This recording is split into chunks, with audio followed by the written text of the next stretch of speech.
Our last news story of the day, folks. It's just, we live a crazy ass time, don't we? We live in the best time, but we also just live in the crazy ass time. Our last news story of the day is regarding a looming recession that's supposed to be just a whopper. Hopkins University economics professor Steve Hanke predicted on Monday that America will experience a whopper of a recession in 2023 due to manipulation of the money supply by the Federal Reserve. During an interview with CNBC, Hanke noted that M2, a measure of the money supply that incorporates cash, check deposit, savings, and other relatively liquid assets, soared in 2020 as a result of the central bank's actions before plateauing this year, as indicated by data from the Federal Reserve. So it's not like he's just throwing his full opinion in there. He's looking at the data, assessing it, and then interpreting it in terms of a prediction of what he thinks is going to happen. The bottom line is we're going to have stagflation. And that's actually what we tend to actually see. It's not like an epiphany that he's having. When you have the Federal Reserve increasing interest rates, you expect to see stagflation, because that's exactly what they're trying to do, is slow the economy down in some way, shape, or form. And that's what we're currently even seeing from the Federal Reserve in this present time. He's just saying next year is just going to get worse. We're going to have the inflation because of the excess that's now coming into the system. Hanke explained, arguing the Federal Reserve Chair Jerome Powell does not recognize that inflation is always caused by excessive growth in the money supply, turning the printing presses on. To stimulate the economy after COVID and lockdown induced recession, the Federal Reserve pegged a near zero target interest rate and began buying this number, you guys, $120 billion in assets each month. My mind, when I heard 120 billion, I was like, okay, each year, every 6 months. And so I was reading ahead while I was talking, which you literally heard me stumble in real time because I was flabbergasted at what the hell I was reading. $120 billion in assets each month. Policies intended to lower the cost of borrowing while increasing the amount of liquidity in the economy. Officials have since announced 2 consecutive interest rate hikes of 0.75%, such as the current target is 2.25% and 2.5%. They waited way too long to do this, in a nutshell, is what he's saying. And this goes a little bit back to hounding Trump a little bit, okay? If you recall, Trump went after the Federal Reserve because of where the interest rates were at. I mean, in a nutshell, they were near zero, which is what he's talking about here. And Trump got kind of on the Federal Reserve's back because they were talking about increasing interest rates at that time. And to be honest, folks, they should have started at that time, regardless of what Trump said. And I think it's only fair, like I keep saying on the Bald Brad Show, that we be consistent in our arguments. We try to our best ability, right? My best ability to be consistent. And I'm going to lack in some way, shape, or form that. But he should have started, or the Federal Reserve should have started under Trump. So we really dug ourselves a hole here. The Federal Reserve dug a hole for us. They're trying to fill it in. But basically what's happening here, it's too late because they pumped the money full of the economy into the economy with COVID-19 checks. You have the Inflation Reduction Act, which is doing the exact same thing. You have them now wanting to give people and pay off their student loans, which is in a nutshell, basically pumping the economy full of money. You're inflating it. They're trying to inflate wages happening in like the states of California and other places around the United States, which inflates the economy some more. You have Gavin Newsom trying to give people gas cars in the state of California to curb inflation. Let that one sink in. We've talked about it a lot here. So because of all those things, of printing money, not increasing interest rates fast enough, all these things, the supply chain issues as well, you have a massive mixture here of us leading into a pretty gnarly recession, a possibility of a pretty bad one in 2023 based on all those circumstances. And for some reason, the Biden administration just doesn't see it. So a little bit of problems under Trump, massive problems heading into Joe Biden's presidency here. Hanke said that there have never been sustained inflation in history that has not been the result of a runaway money supply growth. That is why we are having inflation now, he continued. And that's why, by the way, we will continue to have inflation through 2023, going into probably 2024. I do agree with that. I think if Federal Reserve, and this is where the stagflation comes into effect, I think if the Federal Reserve continues to increase interest rates, which I expect them to do because they're not, quite frankly, they're not increasing it fast enough, it's going to slow the economy, it's going to slow growth.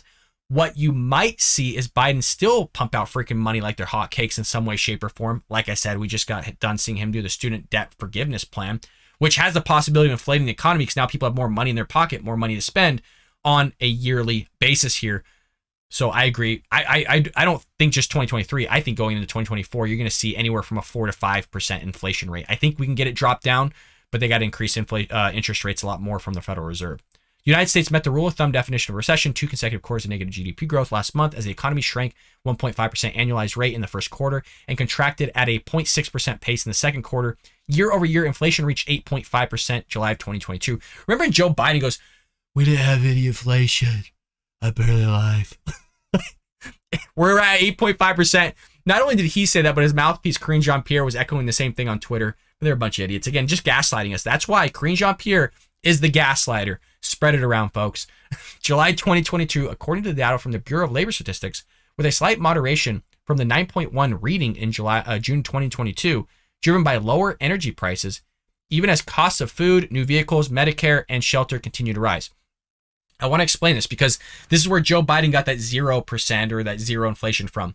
You had a drop in fuel prices, but everything else went up. And in his mind, it evened itself out. So even though you're paying more for food, you're paying more for vehicles, you're paying more for your medical bills, you're paying more for your mortgage or just rent. You also had energy costs going up as well.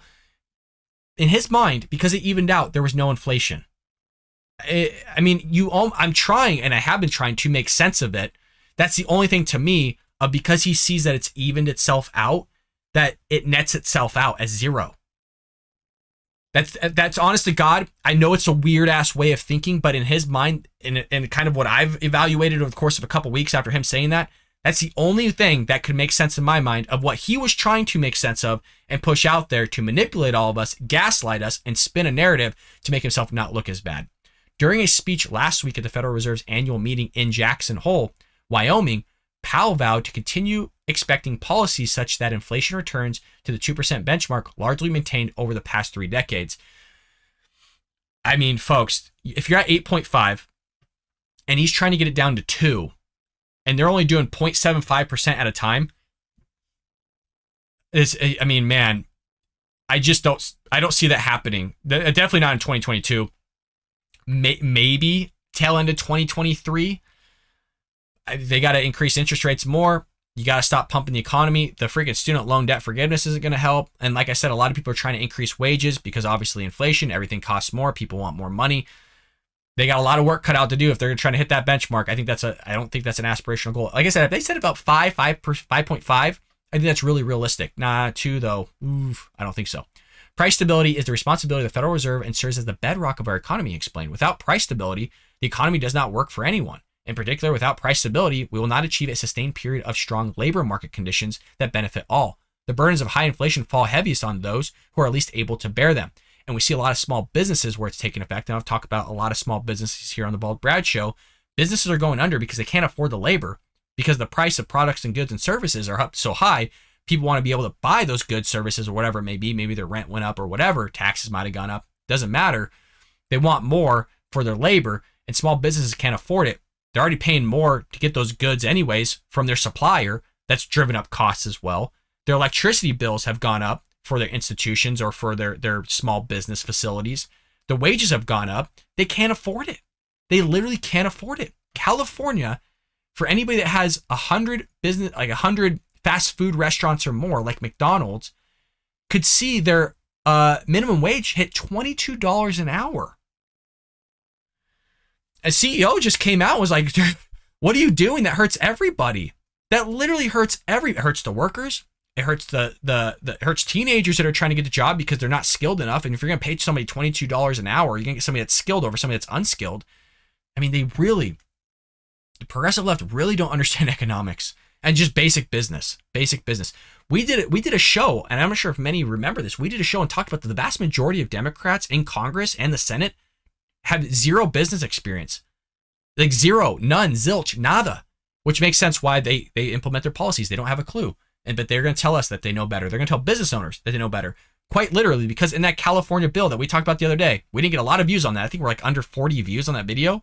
It has massive ramifications for all you in other states because other states are looking to California to see what happens with that bill to institute it into their state. And what they're seeing here is what they're going to do is allow 2 state representatives on top of workers have the power to control and tell businesses what they can and can't do. Let that sink in. A private business is going to be told by other people, the workers, as well as the state, on what they can and can't do with their business and money. I mean, that is, you're inching so close to socialism there, where the power is in the hands of the workers and not the owners. It is crazy. I mean, you are walking that fine edge with that bill, and nobody's talking about it. Nobody's talking about it. Lastly, it is our responsibility to deliver price stability and unconditional, he said. None of it diminishes the Federal Reserve's responsibility is to carry out our assigned task of achieving price stability. There's clearly a job to do in moderating demand to better align with supply. We're committed to doing that job. Where were you committed in 2020? Why did you not do it then? So now you're kicking yourself in the you-know-what in the rear because of the misjudgment of what you did. You didn't align demand. You didn't align supply. And so now we're in the shitfest here.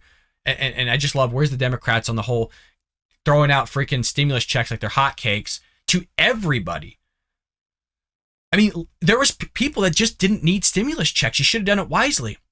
And then you have the deputy director of the National Economic Council coming out the other day when he was asked questions from Jackie Henrich of Fox News about, well, what's the difference between force and unforced? What's the difference between this and that?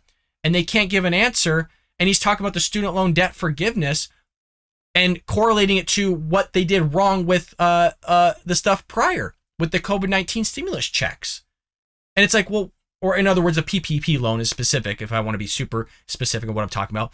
He was hounding the PPP loans on, well, maybe they should have dealt with the interest rates. Not everybody needed a loan. Yes, you are correct. I agree with you on that. But where's that logic going into your student loan debt forgiveness? Not everybody needs their loan forgiven. Not everybody should get their loan forgiven. I think nobody should get their loan forgiven. But if you were to talk about forgiving loans, let's apply that same logic that you just spoke out of your mouth to everybody into the thing that you very instituted after you just got done shitting on everybody else that got a PPP loan for very things that they should have gotten that you don't want to apply here. I mean, folks, you've seen it every day. 6 a.m. we do a show, 9 a.m. Eastern Standard Time. We always call it the hypocrisy. It is so mind-blowing here that they can't make these connections. They can't follow Peter Ducey's questions, even though it's 9 words. They can't do it here. They don't understand the economy. They don't understand demand and supply. They don't understand how inflation works. If you want to look anywhere, look at every Democrat-ran city on how they're running into the ground, pushing policies on which why major corporations and small businesses are leaving, flocking, and just shutting down and going under.